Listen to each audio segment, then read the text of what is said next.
Et bonjour à tous, c'est Malice. On se retrouve aujourd'hui pour vous parler de Chiruran.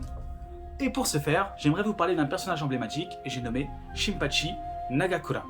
Mais avant toute chose, plantons le décor. Nous sommes au Japon, en 1912, la 45e année de l'ère Meiji, alors que Shinpachi rentrait tranquillement à son domicile, il tomba sur des malfrats agressant une jeune femme au coin de la rue. Donc, on dirait un vieil homme d'une soixantaine d'années qui en a la main face à des malfrats avec des sabres.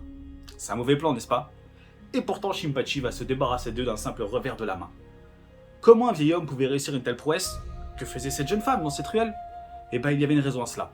Cette jeune femme en question était Makoto, journaliste venue de Tokyo, à la recherche de Shinpachi. Pourquoi Shinpachi? Tout simplement parce que Shinpachi était le capitaine du deuxième groupe de soldats du Shinsengumi. Rien que ça. Donc en fait, ce qui se passe, c'est que cette jeune femme cherchait cet homme pour pouvoir l'interviewer et comprendre en fait quelles étaient réellement les motivations du Shinsengumi. Était-ce un simple groupe terroriste qui a commis des actes d'atrocité ayant retardé tout de même de 3 années la restauration de l'ère Meiji? Il n'en était rien. Pourtant, l'histoire est bien plus complexe que ça. Cependant, Shinpachi n'était pas réellement décidé à lui expliquer. Donc, il la metta d'abord en garde, la menaça, mais les convictions de cette jeune femme étaient telles qu'il était contraint d'accepter de lui raconter toute la vérité. De plus, il y avait un petit élément caché.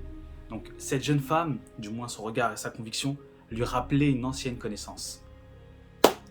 Vous saurez tout ça en lisant Chiruran, mais surtout, l'épopée du Shinsengumi, un groupe ultra connu quelque part dans l'histoire du Japon et au travers des différentes œuvres, que je vous recommande fortement. En tout cas, moi, ce premier tome m'a convaincu. Les dessins sont magnifiques, les combats sont épiques.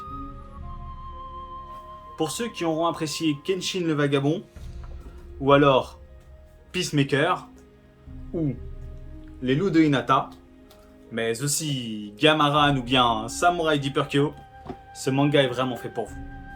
Pour tous les autres, il n'y a rien de mieux que de commencer avec une œuvre aussi belle que Chiruran pour découvrir l'histoire du Japon et notamment le Shinsengumi.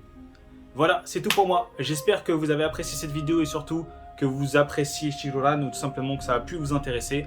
En tout cas, ce fut un réel plaisir pour moi de faire une petite vidéo dessus. Je vous dis à très bientôt. Si vous avez lu, n'hésitez pas à venir à moi, me dire un peu ce que vous en avez pensé et autres. C'est avec plaisir que j'en discuterai avec vous. Allez, ciao!